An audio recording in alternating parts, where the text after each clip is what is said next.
Hi teachers, this quick tutorial is going to walk you through using the World Book Timelines that's available through InfOhio. I absolutely love this tool, mostly for the reason that I can easily post my teacher-created timelines to Google Classroom, and then if I create an assignment for my students can turn in their own timelines to Google Classroom.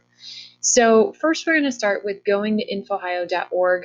You do want to make sure that you are signed in. Right now it has me signed in as a statewide user. So as long as it's green up here, you should be good to go. But if you need to sign in, that username is NOCS and the password is Eagles. And that would be the same for students to end up using World Book Timeline if they're outside of school.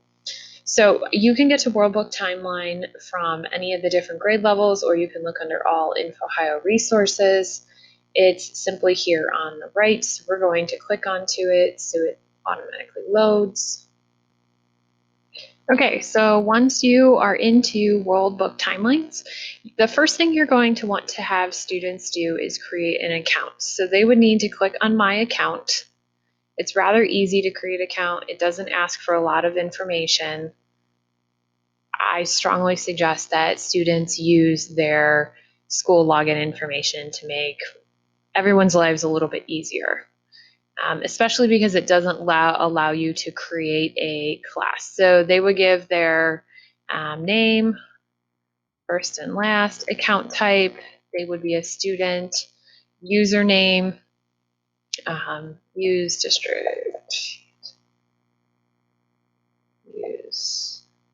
use the district password, retype their password. Email is optional for students, and then they have a security question and answer the security question. So a lot of times for the security question, I had students use favorite teacher's last name and simply put my last name, whether or not I was their favorite teacher. It was a way that I then knew everyone had the same security question if we needed to get back into their account. So after they have their account created, it should auto sign them in. But if for some reason it doesn't, they can go back to that sign in page.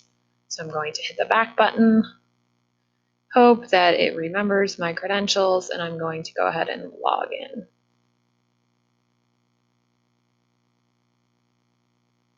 So when they first go to this page, again, make sure that way up here in the corner, they see, oops, not the bookmarks, they see my pen circling, and it notes that welcome to whoever the user is. So from here, we are going to turn off the pencil tool and come over here to create timeline. And then they will first give their timeline a title and then a description. If they want to add media to their timeline, these would be the timeline image, and then they can choose which background. It's pretty limited, which is nice so that you don't have students spending hours looking for a certain background on their timeline. So from here on their timeline, it will walk them through to begin creating your timeline, select create event, add custom event or search events to add events from the World Book database. So they can click to create an event, they can add an image, you have month, date, year, BC AD, date is circa, end date. So if the end date is always optional. So if they're not doing a battle or something longer and it's something that happened on a finite day, they can just put in that date. Then you can have them put descriptions of their events in whatever way, color code, add additional notes. They can, again, add media this way, or they can click on add image in order to add their media, and then they would create their event. So I'm going to real quickly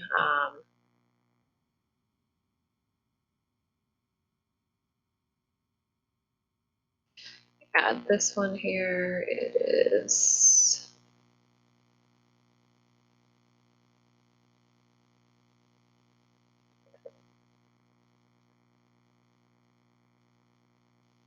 state. I want it to be blue, and I'm going to go ahead and create. So you'll notice it's blue here. If I click on it, I would see any other information that they added to that.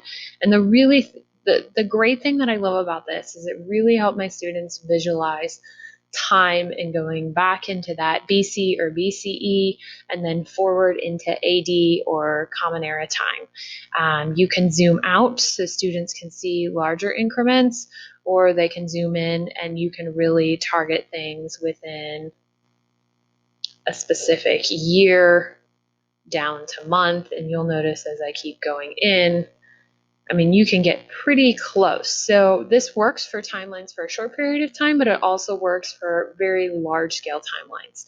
At any time, they can go up and change the title and other information. They can switch the view to look more like a list. And then here they can save this to their timeline. So this is really important step that you make sure you reiterate for your students multiple times. This is not like Google. You need to save your timeline. So they will need to save that timeline so that they can come back to it at a later time. They would be able to look at their timelines in order to see all the different things that they've created in my account. So if I go into my account, I would be able to see my websites, my books, heading back over here.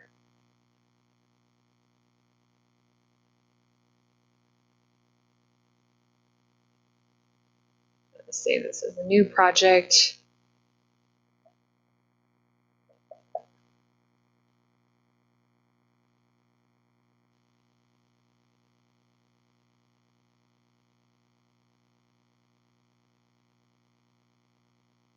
And now it is saved, and I can see where I have test timeline here. So it shows up and I can click on that in order to access it again.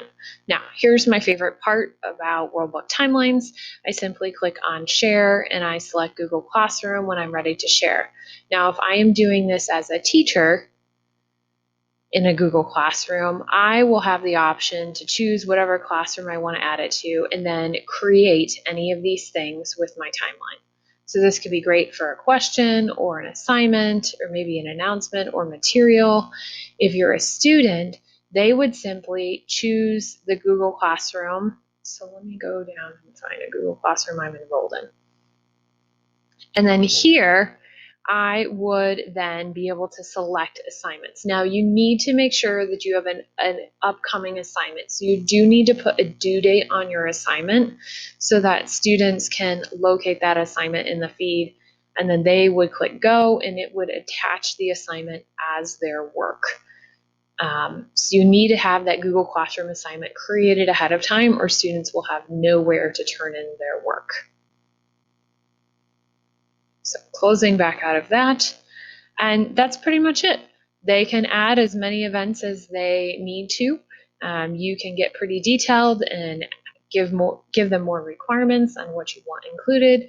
And then again, make sure they save their timeline, make sure they log out properly. This is something that we want our students to get used to because not all of the apps and things that we use in our world will always be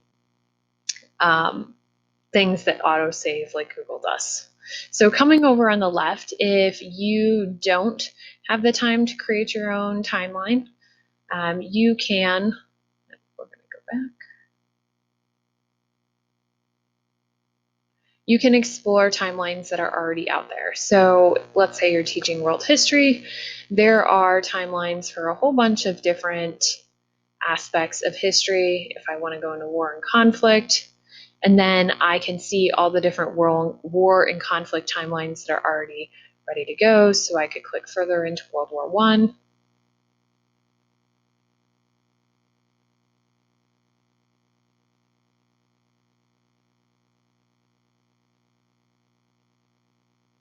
Let this load, and you can see where you can see images. They can click on it. They can learn more information. They can tab through to the next piece of time.